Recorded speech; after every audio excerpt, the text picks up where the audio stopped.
Let's begin right there, Andy. And the latest, and it seems like we just keep waiting for news here. Yeah, the latest on Yamamoto, as you know it. And the teams keep waiting for news, which is even more important. They don't know what's going to happen. Yamamoto right now is in Los Angeles, where his agency is, figuring out where to sign.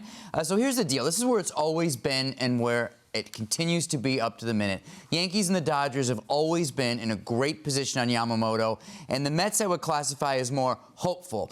But Steve Cohen is in the process of making a very serious offer. Those are all facts, everything I just said. The rest is speculation and misinformation, and there's more of that on this player than I've ever seen on any free agent, frankly. And the teams generally that are dealing with him feel the same way. But soon, in fact, I'm told just before we went on air, as soon potentially as later this week, we should know what the player really wants, what's real and what's not, because he's going to make his choice, and then baseball will move on. All right, so here's a guy who's never thrown a pitch in the major leagues, and his free agency has reached this fever pitch. David, why has that been the case? I think there's a few reasons for that, Gary. One, I think that teams can really verify players now, especially from Japan.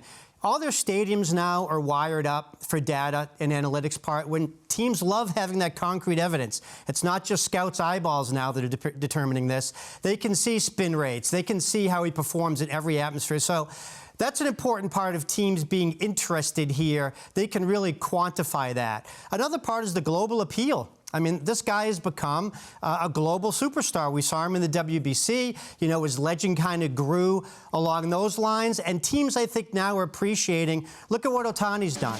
You know, they're seeing him as, you know, maybe not Ohtani, you know, kind of a two-way unicorn type of player like that, but certainly a guy that can, you know, bring more people to the ballpark, bring a lot of Japanese fans to the ballpark, just really kind of build up a franchise's kind of global appeal. I think that's real, and I think that brings teams to the table.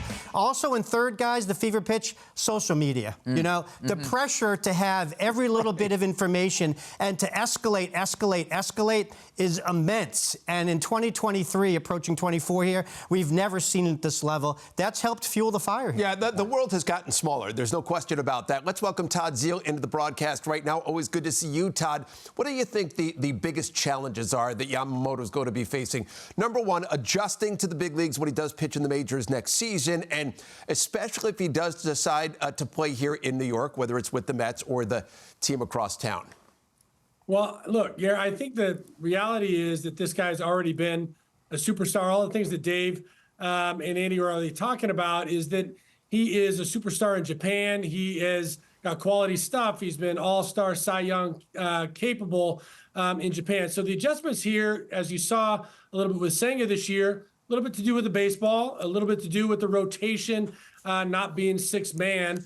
I think there's going to be some things that have, you know, some growing pains from him from a body standpoint. But I think you also heard Senga, who doesn't really give much away, but this season he said that one of the things he had to adjust to is the fact that the lineups in the major leagues are deeper. There's great hitters, there's great players in Japan up and down the lineups, but the lineups here are deep 1 to 9, and so he had to really make sure that he was always on his game 100%. And I think you saw from Senga early in the season him trying to be so fine all the time. That adjustment was something that he had to make, and finally realizing that his stuff played just as well in the big leagues in America as it had in Japan. And that was an adjustment for him that I think is also something that a guy like Yamamoto will have to face. And then the last thing I'll say is he's, you know, a star in Japan, but he's going to be a global superstar with a lot of intensity on him. And just the day-to-day rigors of the media